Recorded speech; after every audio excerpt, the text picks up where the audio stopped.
বিরজু সিং জোজোর চুলের মুঠি ধরে আছে এক হাতে, আর অন্য হাতে রিভলভারটা রেডি রেখেছে। সিঁড়িটা শুধু যে সরু তাই নয়, মাঝে মাঝে একটা দুটো ধাপ একেবারে ভাঙা। কাকাবাবু একটা ক্রাচ আগে বাড়িয়ে দেখে নিচ্ছেন পরের ধাপটা আছে কি না, তারপর পা ফেলছেন। সন্তু পেছন থেকে ধরে আছে কাকাবাবুর কোমর, যাতে তিনি হঠাৎ পা পিছলে পড়ে না যান। সন্তু নিজেই আগে আগে যেতে চেয়েছিল, কাকাবাবু রাজি হননি। তিনি কয়েকবার জোরে নিঃশ্বাস টেনে বললেন,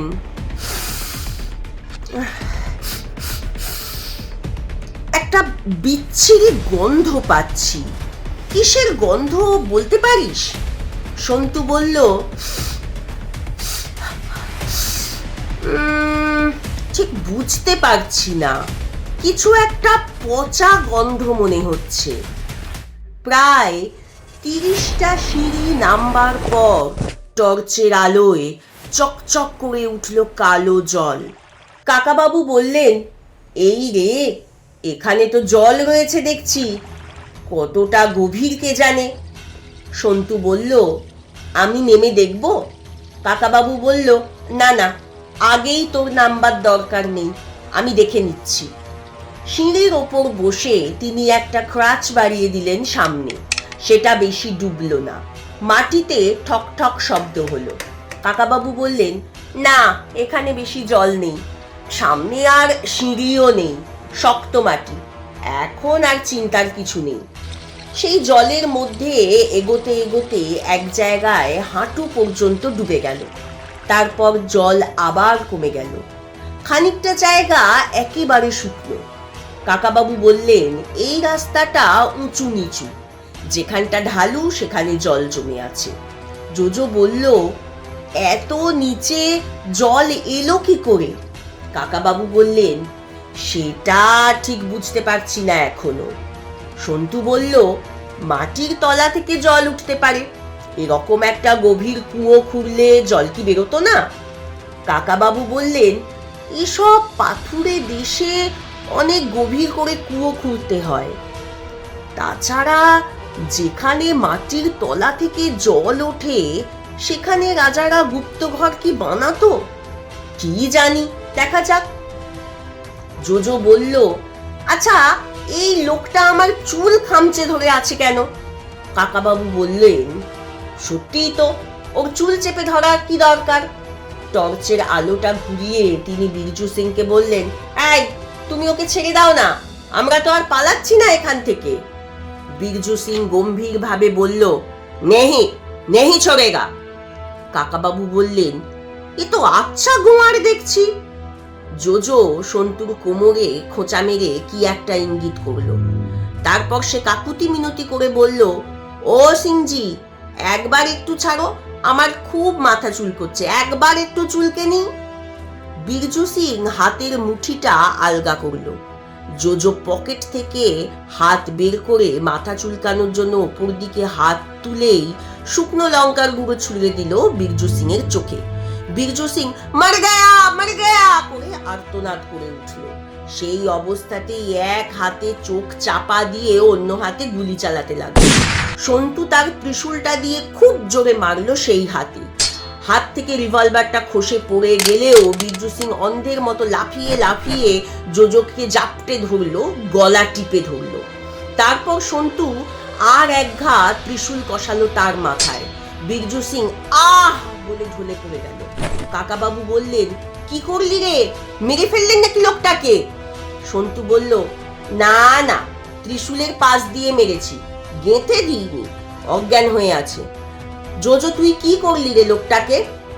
জোজো বলল, সেই শুকনো লঙ্কার গুঁড়ো, সকালবেলা পকেটে নিয়েছিল, মনে নেই, কাজে লেগে গেল। সন্তু বলল, তুই যে এবার সত্যি দারুণ কাণ্ড করে ফেললি রে জোজো, আমি আগে বুঝতেই পারিনি। জোজো ঠোঁট উল্টে বলল, এ আর এমন কি, এরকম কত গুন্ডাকে আমি আগে ঘায়েল করেছি। একবার ইজিপ্টে কাকাবাবু বললেন, এবার থেকে জোজোর সব কথাই বিশ্বাস করতে হবে। লোকটাকে যখন অজ্ঞান করেই ফেলেছিস, তাহলে ওর হাত পা বেঁধে ফেল, নইলে কখন আবার এসে পিছন থেকে ঘাড়ে লাফিয়ে পড়বে। জোজো বলল, দড়ি কোথায় পাওয়া যাবে? কাকাবাবু বললেন, দড়ি পাওয়া যাবে না, তোদের জামা দুটো খুলে তাই দিয়ে বেঁধে দে, হাত দুটো পিছনে নিয়ে গিয়ে বাঁধলে আর খুলতে পারবে না। এখানে দেখছি সামনে একটা দেওয়াল, আর পথ নেই। টর্চের আলোয় পরীক্ষা করে তিনি সেই দেওয়ালের গায়ে একটা চৌকো গর্ত দেখতে পেলেন। তার মধ্যে ঢুকে গেল ত্রিশূলটা। কাকাবাবু ত্রিশূলটা ডাইনে বাঁয়ে ঘোরাতেই দেওয়ালটাও ঘুরতে লাগলো একটু একটু করে। সেই সঙ্গে সুড়ঙ্গের ওপর দিকে বিরাট জোরে শব্দ হতে লাগলো। ওপর থেকে যে একটু একটু আলো আসছিল তা মুছে গেল। কাকাবাবু বললেন, আশ্চর্য ব্যাপার, আগেকার দিনের লোকজনদেরও কত ইঞ্জিনিয়ারিং জ্ঞান ছিল দেখ। এই দেওয়ালটা সরে যেতেই ওপরের সুড়ঙ্গের মুখটা বন্ধ হয়ে গেল। ওপরের আওয়াজটা এত জোরে যে বুক কেঁপে উঠেছিল সন্তু আর জোজো। বীরজু সিং এর রিভলভারটা হাতে তুলে নিয়ে কাকাবাবু বললেন, এটা তো মনে হচ্ছে আমারই। হ্যাঁ, ঠিক ধরেছি, মোহন সিং আমার কাছ থেকে কেড়ে নিয়েছিল। সন্তু, তুই যেমন বীরজু সিং এর মাথা ফাটালি, সেই রকম যজ্ঞু বলে একটা লোক আজ দুপুরে আমার মাথা ফাটিয়েছে, এখনো মাথাটা টনটন করছে। দেওয়ালে ঠেস দিয়ে দাঁড়িয়ে কাকাবাবু একটা দীর্ঘ নিঃশ্বাস ছেড়ে বললেন, ওহ,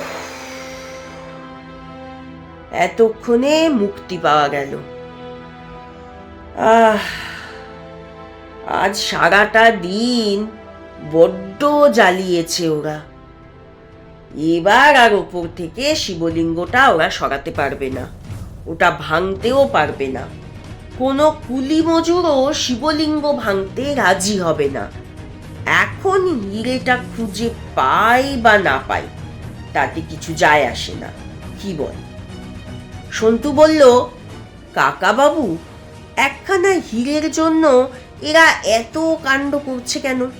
এই হীরেটা কি এমন দামি? কাকাবাবু বললেন, ও, তোরা তো সব ব্যাপারটা জানিস না। আচ্ছা, আমি সংক্ষেপে বলে দিচ্ছি। বিজয়নগর আর বাহমনি রাজ্যের কথা ইতিহাসে তো কিছুটা পড়েছিস। এই দুটো রাজ্যে দারুণ শত্রুতা ছিল। প্রায় 200-250 বছর ধরে ওদের মধ্যে লড়াই চলছে। কখনো বিজয়নগর জিতছে তো কখনো বাহমনি জিতছে। তারপর হলো কি, এক সময় বাহমনি রাজ্য ভেঙে 5 টুকরো হয়ে গেল। স্বাভাবিকভাবেই টুকরো টুকরো হয়ে ওরা দুর্বল হয়ে পড়ল, আর বিজয়নগর হয়ে উঠল খুব শক্তিশালী। বিজয়নগরের রাজা তখন সদাশিব। তিনি ছিলেন অপদার্থ। আসল ক্ষমতা ছিল রাজারই এক আত্মীয় রাম রায়ের হাতে। এই রাম রায় ছিল দারুণ বীরপুরুষ। তিনি অনেকগুলো যুদ্ধ জয় করে বিজয়নগর সাম্রাজ্যের সীমানা বাড়িয়ে দিয়েছিলেন। ওদিকে বাহমনির সুলতানরা নিজেদের মধ্যে ঝগড়া করে মরছে। জোজো জিজ্ঞেস করলো, তাহলে বিজয়নগর ধ্বংস হলো কেন? কাকাবাবু বললেন, হলোটা কি, কয়েকটা যুদ্ধ জয় করার পর ওই রাম রায়ের দারুণ অহংকার হয়ে গেল। তিনি ভাবলেন বিজয়নগরের সৈন্যদের আর কেউ হারাতে পারবে না। তিনি সুলতানদের খুব অপমান করতে লাগলেন। তখন মরিয়া হয়ে সেই 5 সুলতান আবার জোট বাঁধল। তারা একসঙ্গে লড়াই করবে ঠিক হলো। তাদের নেতা হলেন আলী আদিল শাহ। সেই 5টি রাজ্যের ফৌজ একসঙ্গে আক্রমণ করতে এলো বিজয়নগর রাজ্য। সেখানকার রাজা তো কোনো খবরই রাখতেন না। রাম রায় অহংকার নিয়ে মত্ত ছিলেন। তিনি ভাবতেন বাহমনির সুলতানরা এই রাজ্য আক্রমণ করতে সাহসী পাবে না। একদিন তিনি দুপুরবেলা খেতে বসেছেন, এমন সময় খবর পেলেন শত্রুপক্ষ তাদের রাজ্যের অনেকখানি ভিতরে ঢুকে পড়েছে। খাওয়া ছেড়ে তক্ষুনি উঠে রাম রায় গেলেন যুদ্ধ করতে। তখন তার বয়স ৯০-৯১ হবে, তবু সাহস ছিল খুব। গুরু প্রফেসর ভগবতী প্রসাদ শর্মা এই জন্যই রাম রায়ের পাঠ করতে চেয়েছিলেন, তার বয়সের সঙ্গে মানিয়ে যেত। যাই হোক, রাম রায় তো যুদ্ধ করতে গেলেন।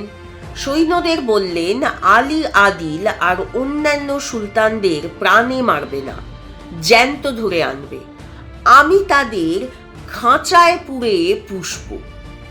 কিন্তু ঘটনা ঘটল ঠিক উল্টো।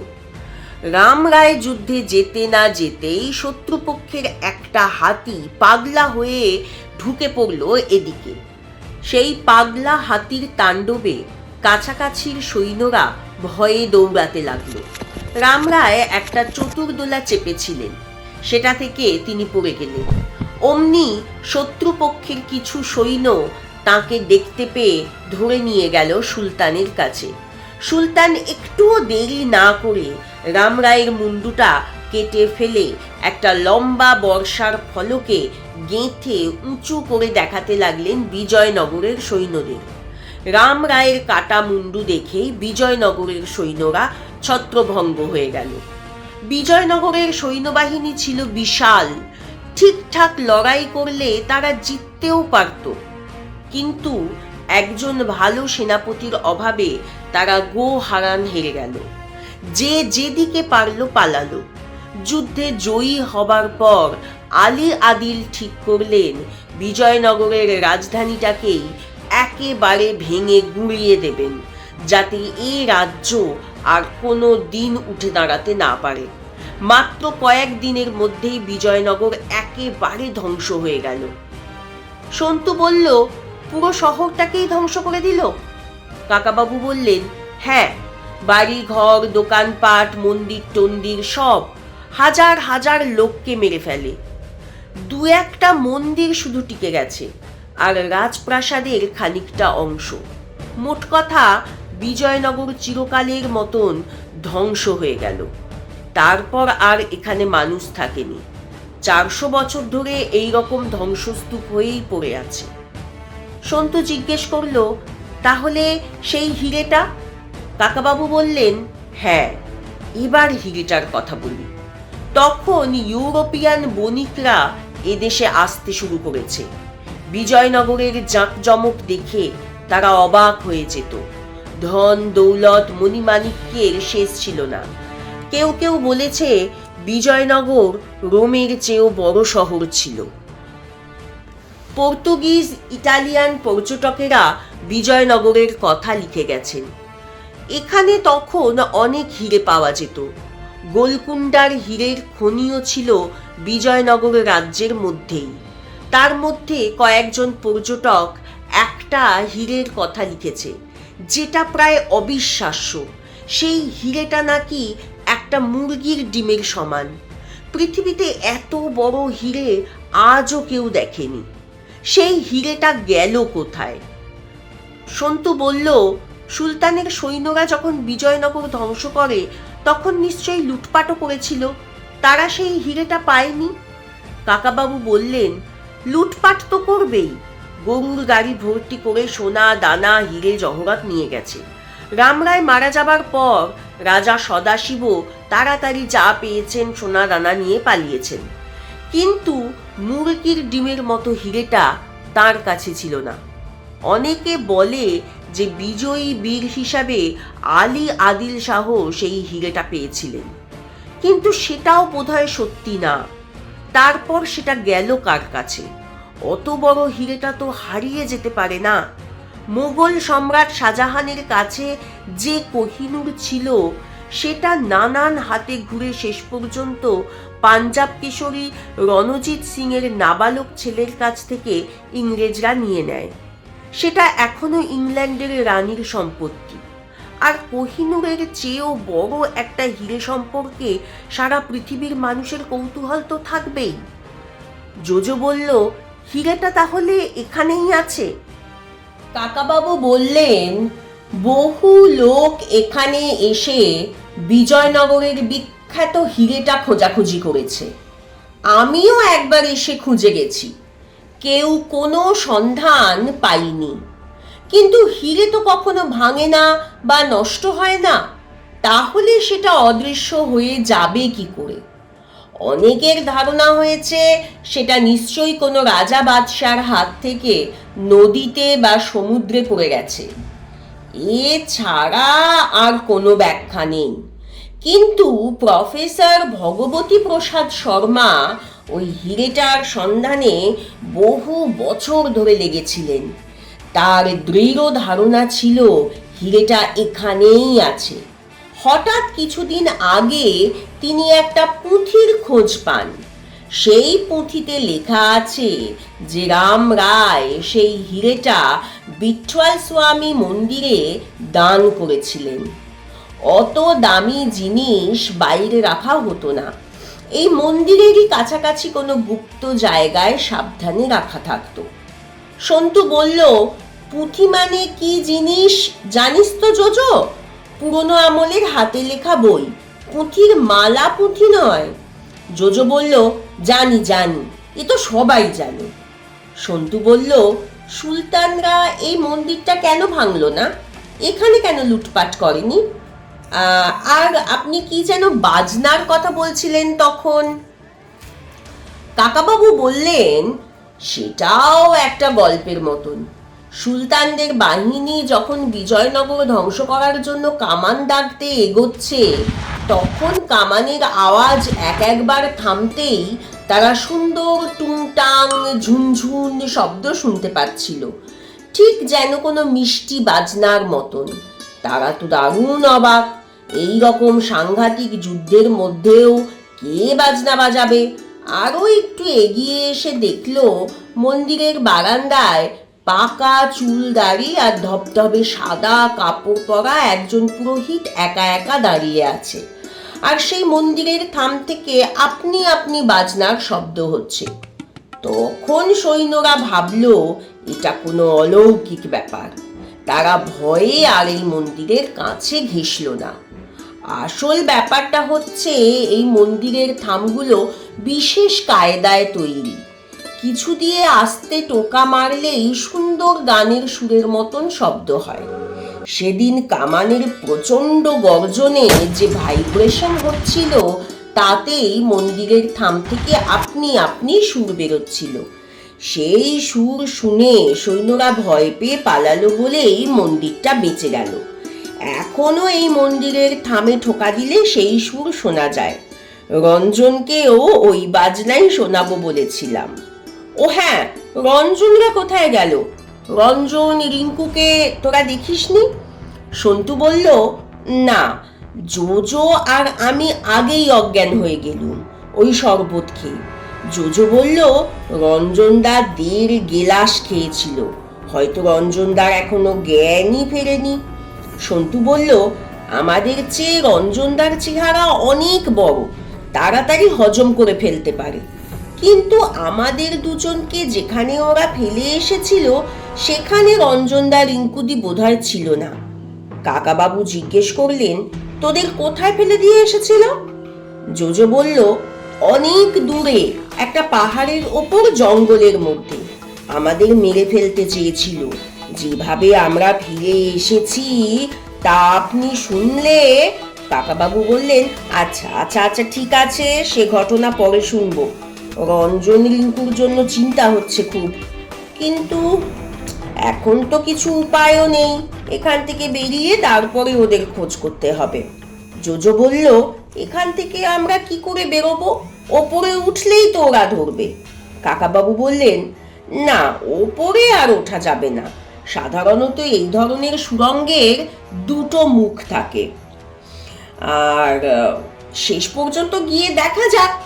চলো, অনেকক্ষণ বিশ্রাম হয়েছে, এবার আবার একটু হাঁটা যাক। জোজো জিজ্ঞেস করলো, এই বীরজু সিং এখানে পড়ে থাকবে? সন্তু বলল, তা না তো কি ওকে টেনে টেনে আমাদের সঙ্গে নিয়ে যাব নাকি? জোজো বলল, আমি ওর চুল ধরে নিয়ে যেতে পারি, ও আমার চুলের মুঠি ধরে অনেক ঝাঁকিয়েছে। কাকাবাবু বললেন, ও এখানেই থাক, পরে ওকে ছেড়ে দেবার একটা কিছু ব্যবস্থা করা যাবে। খানিকটা এগোতেই সামনে আবার খানিকটা জল দেখা গেল, তার মানে এইখানটা ঢালু। ওরা জলে পা দিতেই একটু দূরে কি যেন খলবল করে উঠল জলের মধ্যে। তিনজনেই চমকে পিছিয়ে গেল খানিকটা। জোজো ভয় পেয়ে বলল, সাপ, মাটির তলায় সাপ থাকে। কাকাবাবু টর্চের আলো ফেলে ভালো করে দেখতে লাগলেন। আর একবার খলবল শব্দ হতেই তিনি স্বস্তির নিঃশ্বাস ফেলে বললেন, না, সাপ নয়, মাছ। সন্তু বলল, মাটির তলায় সাপ যদিও বা থাকতে পারে, মাছ আসবে কি করে? কাকাবাবু বললেন, যাত্রাপথে মাছ দেখা শুভ লক্ষণ। সন্তু বলল, এতক্ষণে আর একটা জিনিস বুঝতে পারলুম, আমরা যে পচা গন্ধটা পাচ্ছিলুম সেটা আসলে মাছ পচা গন্ধ। এই জলে মাছ থাকলে তো তা খাবার কেউ নেই, এক এক সময় কিছু মাছ নিশ্চয়ই মরে পচেও যায়। কাকাবাবু বললেন, এটা ঠিকই বলেছিস, মাছ পচা গন্ধই বটে। জোজো হঠাৎ ভয় পেয়ে কাকাবাবুকে চেপে ধরল, কাঁপা কাঁপা গলায় বলল, কাকাবাবু, ও ওটা কি, ওখানে কে বসে আছে? দৃশ্যটা দেখে ভয় পাবারই কথা। জলটা যেখানে শেষ হয়েছে ঠিক তার পাশেই দেওয়ালে ঠেস দিয়ে বসানো আছে একটা মানুষের কঙ্কাল। শুধু হাড়গুলোই দেখা যাচ্ছে টর্চের আলোয়, কিন্তু তার বসে থাকার ভঙ্গিমাটার জন্যই যেন মনে হচ্ছে জীবন্ত, যেন কঙ্কালটা মাথা নিচু করে কিছু একটা চিন্তা করছে, এক্ষুনি মুখ তুলে চাইবে। কাকাবাবু বললেন, হয়তো 400 বছর আগে লোকটা ওই গুপ্ত সুড়ঙ্গের প্রহরী ছিল। কোনো একদিন সুড়ঙ্গের মুখটা বন্ধ হয়ে গেছে, আর খোলেনি, ওর চিৎকারও কেউ শুনতে পায়নি। কাকাবাবু বলল, কিন্তু বসে বসে কি কেউ মরে? মরার সময় তো শুয়েই পড়ে সবাই। কাকাবাবু বললেন, শুয়ে শুয়ে মরার পরেও অনেক সময় মৃতদেহটা আস্তে আস্তে উঠে বসে, এরকম আমি নিজের চোখে দেখেছি। জোজো বলল, ওইটার পাশ দিয়ে আমাদের যেতে হবে? সন্তু বলল, ভয়ের কি আছে, কঙ্কাল মানে তো ভূত নয়, এই দেখ আমি যাচ্ছি। সন্তু আগে আগে চলে গেল, জোজো কাকাবাবুকে ধরে রইল। কঙ্কালটার পাশ দিয়ে যাবার সময় সে চোখ বুজে ফেলল। বেশ জোরে জোরেই সে বলল, হে ভগবান, এখান থেকে কি করে বেরোবো? কাকাবাবু বললেন, হ্যাঁ, এই লোকটা প্রহরীই ছিল, ওর পাশে একটা মরচে ধরা তলোয়ার পড়ে আছে। এখানে প্রহরী বসিয়ে রাখতো, তার মানে কাছাকাছি রত্নভাণ্ডার থাকার কথা। জোজো বলল, আমাদের অবস্থাও বোধহয় ওই লোকটার মতোই হবে, সুড়ঙ্গের ওপারটা যদি আর না খোলে। কাকাবাবু বললেন, অত ঘাবড়াসনি রে জোজো, তাতে কোনো লাভ নেই, আগে শেষ পর্যন্ত দেখে নি। একটু পরেই আবার একটা ঢালু জায়গা, সেখানেও জল জমে আছে। সন্তু ছপ ছপ করে আগে এগিয়ে গেল। জোজো এখনো কাকাবাবুর হাত ছাড়েনি। একটু অসাবধান হতেই কাকাবাবুর হাত থেকে টর্চটা জলে পড়ে গেল। কাকাবাবু হাত ডুবিয়ে টর্চটা খুঁজতে লাগলেন। তার হাতের ওপর দিয়ে 2-1টা মাছ চলে গেল। সুড়ঙ্গটা অন্ধকার হয়ে গেছে, তার মধ্যেই সামনে একটা হুড়মুড় শব্দ হলো। তারপর সন্তু চেঁচিয়ে উঠল, বলল, কাকাবাবু, কাকাবাবু আমায় ধরেছে। কোনো রকমের টর্চটা তুলে সেদিকে আলো ফেলতেই কাকাবাবু দেখতে পেলেন দুটো জলজলে চোখ, নীল আগুনের টুকরোর মতো। চোখ দুটো দেখেই কাকাবাবু চিনতে পেরেছেন, কিন্তু এই প্রথম ঘাবড়ে গেলেন তিনি। টর্চের আলো তার হাতে কেঁপে যাচ্ছে, দরদর করে ঘাম বেরোতে লাগলো শরীর দিয়ে। জোজো বলল, ওরে বাবা, ফোঁস ফোঁস শব্দ হচ্ছে। কাকাবাবু বললেন, জোজো ভয় পাসনি, তুই টর্চটা ধর, ওই চোখ দুটোর ওপর থেকে আলো সরাবি না। সন্তু, নড়াচড়া করিস না, এত বড় সাপের বিষ থাকে না, তুই শুধু নিজের চোখ দুটো ঢেকে থাক, চোখে যেন না কামড়ায়, গুলি করতে পারছি না, তোর গায়ে লাগবে। কাকাবাবু পিছিয়ে গিয়ে সেই কঙ্কালটার পাশ থেকে মরচে পড়া তলোয়ারটা তুলে নিয়ে এলেন। ফিরে এসে সন্তুর খুব কাছে গেলেন। সন্তু আহ আহ করে কাতরাচ্ছে, জোজোর হাতেও টর্চটা কাঁপছে। কাকাবাবু তলোয়ারের ডগা দিয়ে সাপটাকে চেপে খোঁচা দেওয়ার চেষ্টা করলেন। সঙ্গে সঙ্গে রেগে খুব জোরে ফোঁস করে সাপটা অনেকটা মুখ বাড়িয়ে কামড়াতে এলো কাকাবাবুকে। কাকাবাবু বিদ্যুৎ বেগে সাপের গলায় একটা কোপ বসালেন। মরচে পড়া তলোয়ারে সাপের গলা মোটেই কাটল না, কিন্তু কাকাবাবু তলোয়ার দিয়ে সাপের মাথা ঠেসে ধরলেন জলের মধ্যে। সন্তু চিৎকার করে বলে উঠল, কাকাবাবু, ও আমার পাটা গুঁড়িয়ে দিচ্ছে। কাকাবাবু বললেন, লেজের দিকটা চেপে ধরে খোলবার চেষ্টা কর। প্রাণপণ শক্তিতে ডান হাতের তলোয়ার দিয়ে জলের মধ্যে সাপের গলা চেপে রেখে কাকাবাবু বাঁ হাত দিয়ে রিভলভারটা বার করলেন। তারপর খুব সাবধানে টিপ করে জলের মধ্যে গুলি চালালেন দুবার। তারপর দারুণ পরিশ্রান্ত ভাবে কাকাবাবু বললেন, সন্তু, জোজো সাবধান, এরকম সাপ কিন্তু সাধারণত এক জোড়া থাকে, আর একটা আছে বোধহয়, তোরা খুঁজে দেখ, আমি বসে একটু রেস্ট নিই। সাপটা ময়াল জাতের। সন্তুর পা পড়ে গিয়েছিল ওর গায়ে, সঙ্গে সঙ্গে সন্তুর ডান পায়ে 7টা পাক দিয়েছিল, আর একটুক্ষণ বেঁচে থাকলেই সাপটা সন্তুর পায়ের হাড় মুড়মুড়িয়ে ভেঙে দিত। একটু সুস্থ হবার পর জোজোর কাছ থেকে টর্চটা নিয়ে সন্তু সুরঙ্গের সামনের দিকটা, দুদিকের দেওয়ালের গা ভালো করে দেখতে লাগলো। দ্বিতীয় সাপটার কোনো চিহ্ন নেই। কাকাবাবু আস্তে আস্তে বললেন, এইখানকার মাছগুলো ওই সাপের খাদ্য ছিল।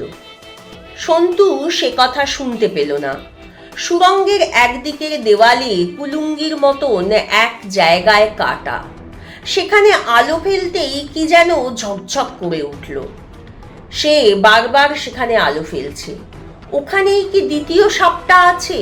তার চোখ ঝকঝক করছে। কাকাবাবুও সেই আলোর ঝিলিক দেখতে পেলেন। প্রায় সঙ্গে সঙ্গে লাফ দিয়ে উঠে এসে তিনি চিৎকার করে বললেন, বিজয়নগরের হিরে। কুলুঙ্গিতে ভিতরের দৃশ্যটা অদ্ভুত। সামনেটা মাকড়সার জাল দিয়ে প্রায় ঢাকা। সেই জাল ছিঁড়তেই দেখা গেল সেখানেও বসানো রয়েছে একটা বাচ্চা ছেলের কঙ্কাল, মাত্র 3-4 বছরের শিশুর কঙ্কাল বলে মনে হয়। সেই কঙ্কালটার সামনে অনেকগুলো লাল, সবুজ, নীল পাথরের টুকরো ছড়ানো। কঙ্কালটার ঠিক কোলের কাছে রয়েছে অবিকল মুরগির ডিমের মতোই একটা পাথর। আলো পড়লেই তা থেকে চোখ ধাঁধানো দীপ্তি বেরিয়ে আসছে। কাকাবাবু খুব সাবধানে সেই পাথরটা বার করে এনে বললেন, তাহলে সত্যি আছে বিজয়নগরের হিরে। প্রফেসর শর্মা এখানে থাকলে কত খুশি হতেন। এটা আবিষ্কারের কৃতিত্ব আমরা প্রফেসর শর্মাকেই দেব, কি বলিস সন্তু? সন্তু বলল, আমি একবার হাতে নিয়ে দেখব। জোজো আর সন্তু দুজনেই হিরেটাকে ঘুরিয়ে ফিরিয়ে দেখল। হাতে নিলে খুব একটা সাংঘাতিক কিছু বলে মনে হচ্ছে না, তার যে এত দাম তাও বোঝা শক্ত। কাকাবাবু বললেন, অনেক কালের ধুলো জমেছে, পালিশ করাতে হবে, নতুন করে কাটাতেও হবে। ঠিক মতন কাটার ওপরেই হীরের সৌন্দর্য ঠিক মতো খোলে। অন্য পাথরগুলোও খুব দামি হবে নিশ্চয়ই, ওগুলোও পকেটে ভরে নে, এবার শিগগির বেরিয়ে পড়তে হবে। জোজো রঙিন পাথরগুলো পকেটে ভরতে ভরতে বলল, কোন দিক দিয়ে বেরোবো? কাকাবাবু বললেন, সাপটাকে দেখে একটা জিনিস বোঝা গেল, মাছ দেখেও আমার সেই কথাই মনে হয়েছিল আগে। এখানে বাইরে থেকে জল ঢুকে পড়ে, খুব সম্ভবত কাছাকাছি একটা নদী আছে। জলের সঙ্গে মাছও আসে, তারপর ঢালু জায়গাতে আটকে যায়, সেই মাছ খেতে সাপ আসে। সুতরাং নদীর দিকে একটা বেরোবার রাস্তা আছেই। এরপর আরো 2 জায়গায় ঢালু জলাশয় পড়ল। প্রত্যেকটাতেই দ্বিতীয় সাপটা আছে কিনা ভালো করে দেখে নিয়ে তারপর ওরা নামলো। এদিকের মাছগুলো ছোট ছোট মৌরলা মাছের মতো, জলও অনেক পরিষ্কার। পাথরের দেয়াল পড়লো আর একটা, সেটা খুলতে হলো ত্রিশূল দিয়ে। সুড়ঙ্গটা একটা বাঁক নিতেই দেখা গেল একটা লোহার দরজা, কিন্তু তার একটা দিক কিছুটা ভাঙা, সেখান দিয়ে এখনো জল ঢুকছে একটু একটু। কাকাবাবু বলেছিলেন না, এই সব সুড়ঙ্গে রাজারা সব সময় একটা বেরোবার রাস্তা রাখত। বহু কালের পুরনো দরজা, জল লেগে মরচে পড়ে খানিকটা ভেঙে গেছে। দরজাটায় ভিতরের দিকে হুড়কো লাগানো, সেটা ধরে খানিকক্ষণ টানাটানি করতে খুলে গেল। দরজাটা ফাঁক করতেই দেখা গেল একটু নিচে একটা নদী। বাইরে এসে বড় বড় নিঃশ্বাস নিয়ে কাকাবাবু বললেন, আহ কি আরাম! ভেতরে যেন দম আটকে আসছিল শেষ দিকে। সন্তু বলল, ভোর হয়ে আসছে, একটু একটু আলো ফুটছে। জোজো বলল, সত্যি বেঁচে গেলুম? হ্যাঁ, এই সন্তু। বাইরের জায়গাটা উঁচু ঢিবির মতো, চতুর্দিকে ঝোপঝাড় হয়ে আছে, সেই জন্য এই লোহার দরজাটা দেখা যায় না। অবশ্য ভেতরেও সুড়ঙ্গের মাঝখানে নিরেটের পাথরের দেওয়াল আছে, ত্রিশূলের চাবি ছাড়া যা খোলা যায় না। সেই পাথরের দেওয়ালের তলা দিয়ে জলের সঙ্গে সাপ বা মাছ যেতে পারে, মানুষের গলে যাওয়ার কোনো প্রশ্নই ওঠে না। কাকাবাবু বললেন, আমাদের চেষ্টা করতে হবে নদীটা পার হয়ে যেতে, তারপর হসপেট হয়ে ব্যাঙ্গালোরে ফোন করে সব জানাবো। হসপেট থানা থেকে পুলিশ এনে ধরতে হবে মোহন সিং এর দলটাকে। সন্তু বলল, কাকাবাবু ওই দেখুন, খানিকটা দূরে একটা গোল নৌকো দেখা যাচ্ছে, ওটা বোধহয় খেয়াঘাট, ওখান দিয়ে নদী পার হওয়া যাবে। কাকাবাবু বললেন, চল তাহলে ওই দিকেই যাই, এখন বিশ্রাম নিলে চলবে না, নদীটা পার হওয়া আগে দরকার। পূব আকাশে লাল রঙের সূর্য উঠেছে। আশ্চর্য ব্যাপার, ভোরের সূর্যের রং টুকটুকে লাল হলেও ভোরের আলোর রং নীলছে। শোনা যাচ্ছে পাখির কিচিরমিচির। কাকাবাবু এক জায়গায় থমকে গিয়ে বললেন, দিনের আলোয় একবার হিরেটা দেখি, এটা তো গভর্নমেন্টকে দিয়ে দিতেই হবে, তার আগে একবার ভালো করে দেখে নিন। কাকাবাবু সূর্যের দিকে মুখ করে 2 হাতে ঘুরিয়ে হিরেটা দেখছেন। আচমকা ঢিবির ওপর থেকে একটা লোক লাফিয়ে পড়ল তার সামনে। লোকটার হাতে একটা রাইফেল, তারপরে নেমে এলো একটা মেয়ে, কস্তুরী আর চক্ষু। কস্তুরী বলল, রায় চৌধুরী বাবু, আপনি খুব ধোঁকাবাজ, তাই না? আমাকে ফাঁকি দেবেন? আপনি কস্তুরীকে ভালো করে চেনেননি। 2 ঘন্টা ধরে বসে আছি এখানে আপনাদের জন্য, দিন আমায় হিরেটা দিন। কাকাবাবু যজ্ঞুর দিকে তাকালেন। যজ্ঞুর মুখখানা বুলডগের মতন, চোখ দুটো স্থির, রাইফেলের ট্রিগারে তার হাত। কস্তুরীর হুকুম ফেলেই সে যে গুলি চালাবে তাতে কোনো সন্দেহ নেই। কস্তুরী বলল, দিন দিন হিরেটা দিন। কাকাবাবু জিজ্ঞেস করলেন, তুমি কি করে এখানে এলে, কি করে বুঝলে যে? কস্তুরী বলল, অত কথা বলার সময় নেই, আমি 3 গুনবো, তার মধ্যে হিরেটা আমার হাতে, নইলে এই যজ্ঞ 1 2। কাকাবাবু হিরেটা কস্তুরীর হাতে তুলে দিলেন। কস্তুরী হিরেটাতে চুমু খেতে খেতে কেঁদে ফেলল। কাঁদতে কাঁদতে বলল, পেয়েছি পেয়েছি, শেষ পর্যন্ত পেয়েছি, সব কষ্ট সার্থক। বুঝলেন বাঙালি বাবু, আমি বিট্ঠল স্বামীর মন্দিরের পুরুতকে জেরা করে জেনেছি এদিকে নদী আছে কিনা। পুরুত এই সুড়ঙ্গটার কথা তার বাবার মুখে শুনেছে, কিন্তু কোনোদিন খুলতে দেখেনি। আমি ঠিক বুঝতে পেরে চলে এসেছি এই নদীর ধারে। সুড়ঙ্গের একটা মুখ এদিকে থাকবেই। কাকাবাবু বললেন, তোমার বুদ্ধি আছে তা স্বীকার করতেই হবে। বলল, হিরে পেয়ে গেছি, এবার আমিও আমার কথা রাখবো, আপনাদের প্রাণে মারবো না, তবে আপনারা আমাকে ফলো করার চেষ্টা করবেন না। আমি নদী পেরিয়ে হসপিট স্টেশনে চলে যাব, তারপর সোজা বোম্বাই। চল যজ্ঞু। যজ্ঞু কর্কশ গলায় বলল, ছাড়ো, ত্রিশূল লেও, পিস্তল লেও। কস্তুরী বলল, ঠিক ঠিক তো, যজ্ঞুর সব মনে থাকে। ত্রিশূল আর রিভলভারটা দিয়ে দিলে আর কোনো ঝঞ্ঝাট থাকবে না। দিন। যজ্ঞু রাইফেলের নলটা নিচু করতেই সন্তু ত্রিশূলটা দিয়ে দিল কস্তুরীর হাতে। কাকাবাবুও পকেট থেকে রিভলভারটা দিতে বাধ্য হলেন। সঙ্গে সঙ্গে পিছন ফিরে কস্তুরী দৌড় মারল। যজ্ঞু যেতে লাগলো আস্তে আস্তে, চারদিক দেখে শুনে। একটু দূরে চলে যাবার পর কাকাবাবু বললেন, এবার ওই যজ্ঞু যদি কস্তুরীকে মেরে হিরেটা নিয়ে নেয় তাতে অবাক হবার কিছু নেই। হিরে অতি সাংঘাতিক জিনিস, একটা হিরের জন্য কত মানুষ খুন হয় তার কোনো ঠিক নেই। সন্তু বলল, তা বলে ওই লোকটা হিরেটা নিয়ে নেবে? জোজো বলল, ইস, যদি আর খানিকটা শুকনো লঙ্কার গুঁড়ো থাকতো তাহলে ওই যজ্ঞু বেটাকে। কাকাবাবু বললেন, হসপিটাল থেকে বোম্বে যেতে গেলে ট্রেনে কিংবা গাড়িতে ছাড়া যেতে পারবে না, তার মধ্যেই থানায় পৌঁছে ওদের ধরার ব্যবস্থা করতে হবে। গোল নৌকাটার কাছে গিয়ে আগে কস্তুরী তাতে উঠে বসে বৈঠা হাতে নিল, তারপর যজ্ঞ উঠে রাইফেলটা উঁচিয়ে এদিকে চেয়ে রইল। নৌকাটা ছাড়ার প্রায় সঙ্গে সঙ্গেই কোথা থেকে যেন একটা বিরাট পাথরের চাঁই এসে নৌকাটার ঠিক পাশ ঘেঁষে জলের মধ্যে পড়ল। অমনি যজ্ঞ এদিকে গুলি চালালো একবার। কাকাবাবু বললেন, শুয়ে পড়, শুয়ে পড়, আমরা কিচ্ছু করিনি তবুও আমাদের মারতে চাইছে। আমরা এত দূর থেকে অত বড় পাথর ছুঁড়ব কি করে? জোজো শুয়ে পড়ে প্রায় ফিসফিস করে বলল, কিন্তু কে ছুঁড়ল পাথরটা?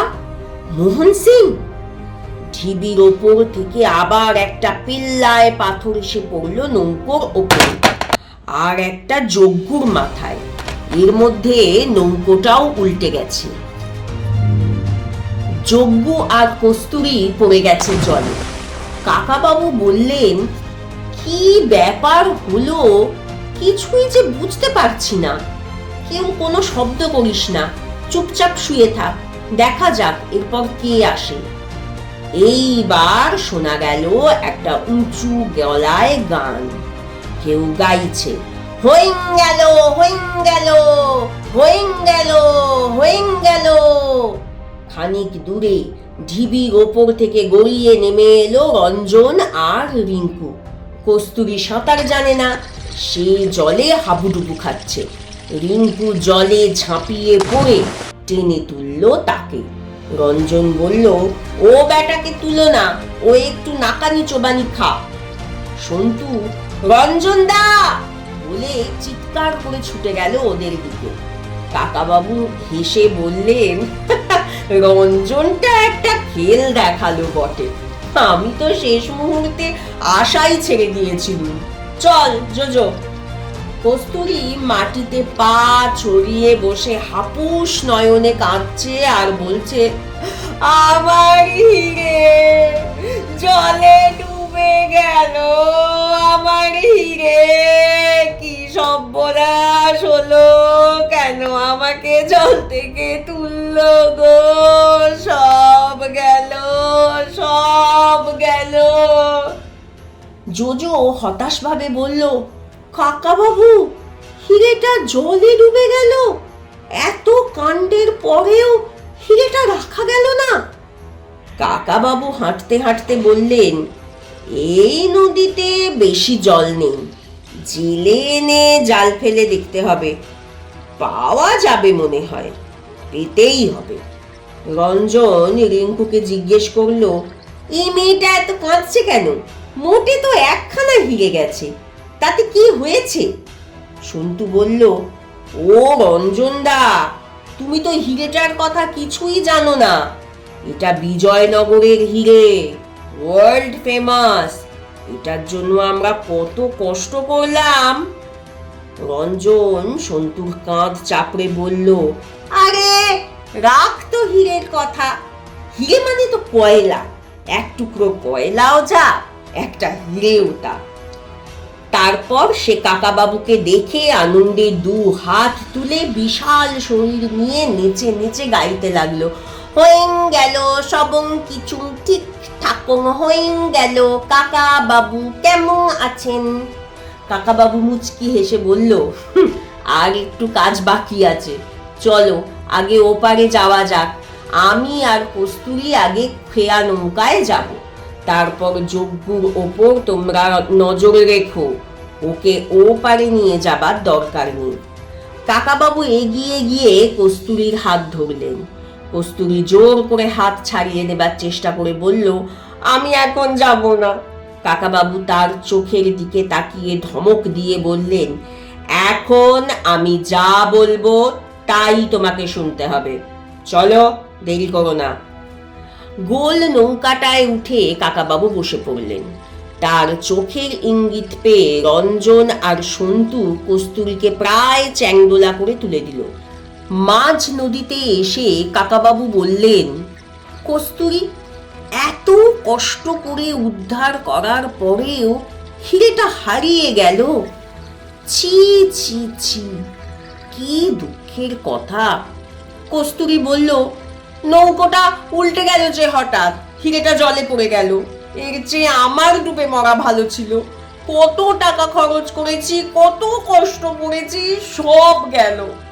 কাকাবাবু বললেন, নদীতে পড়লেও আবার তোলা যেতে পারে, অত নিরাশ হচ্ছ কেন? এই জায়গাটাতেই তো পড়েছিল, তাই না? কস্তুরী খানিকটা ঝুঁকে পড়ে বলল, প্রায় এই জায়গাতেই। নদীতে স্রোত আছে, বোধহয় দূরে সরে গেছে। কাকাবাবু বললেন, একবার ডুব দিয়ে দেখো তো পাওয়া যায় কিনা। কস্তুরী আঁতকে উঠে বলল, আমি ডুব দেব? আমি সাঁতার জানি না। কাকাবাবু বললেন, তাতে কি হয়েছে, একবার ডুব দাও, তারপর তোমাকে আমি ঠিক তুলব। কস্তুরী দু হাত ছড়িয়ে বলল, না না না না না না না না না, আমি পারবো না, আমি পারবো না। কাকাবাবু বজ্র কঠিন হাতে কস্তুরীর কাঁধ চেপে ধরে বললেন, তোমাকে ডুব দিতেই হবে, কিংবা হিরেটা যদি তুমি লুকিয়ে রেখে থাকো তাহলে ভালোয় ভালোয় আমাকে দিয়ে দাও, ওটা সরকারের সম্পত্তি। কস্তুরী বলল, আমি লুকিয়ে রাখিনি মিস্টার রায়চৌধুরী, বিলিভ মি, জলে পড়ে গেছে। কাকাবাবু বললেন, তাহলে তোমাকে ডুব দিতেই হবে। ঠিক একটা পুতুলের মতন কাকাবাবু তাকে উঁচুতে তুলে জলে ফেলে দিলেন। পারে রঞ্জন, রিঙ্কু, জোজো আর সন্তু অবাক হয়ে এদিকে তাকিয়ে দাঁড়িয়ে আছে। রঞ্জন রিভলভারটা ঠিকিয়ে রেখেছে যজ্ঞুর পিঠে। কস্তুরী জলে ডুবতে ডুবতে কোনো রকমে একবার মাথা তুলতেই কাকাবাবু তার একটা হাত ধরে বললেন, পেলে না? আবার ডুব দেবে? না, তোমার কাছেই আছে, এখনো বলো। দারুণ আতঙ্কে মাথা ঝাঁকাতে ঝাঁকাতে কস্তুরী কোনো রকমে বলল, আমার কাছে নেই, আমার কাছে নেই, আমি শপথ করছি। কাকাবাবু বললেন, তাহলে আবার ডুব দাও। কাকাবাবু কস্তুরীর মাথাটা জলের মধ্যে ঠেসে ধরলেন। প্রায় মৃত্যু যন্ত্রণায় ছটফট করতে লাগলো কস্তুরী। তারপর কাকাবাবু আর একবার তাকে তুলতেই সে কোনো রকমে দম আটকানো গলায় বলল, বাঁচান, আছে। কাকাবাবু এবার এক ঝটকায় কস্তুরীকে তুলে নিয়ে আনলেন নৌকার উপরে। হাসতে হাসতে বললেন, কোনো মেয়ে অত দামি একটা হিরে চট করে জলে ফেলে দেবে, এ আমি বিশ্বাস করতে পারি? কোথায় লুকিয়েছ? বের করো। কস্তুরী হাঁপাতে হাঁপাতে দম নিতে লাগলো। জ্বলন্ত চোখে চেয়ে রইল কাকাবাবুর দিকে। কাকাবাবু হাসলেন। কস্তুরী ঝরঝর করে কেঁদে ফেলল। তারপর জামার ভেতর থেকে বার করে আনলো সেই মুরগির ডিমের সমান হিরেটা। কাকাবাবু সেটা উঁচু করে সন্তুদের দেখিয়ে বললেন, এই দেখ, পাওয়া গেছে। রঞ্জন আবার দুহাত তুলে নাচতে নাচতে গেয়ে উঠল, হইং গেল, পাওয়াং গেল, সত্যি সত্যি বিজয়নগরের হিরে, পাওয়াং গেল, হইং গেল, খেল খতম।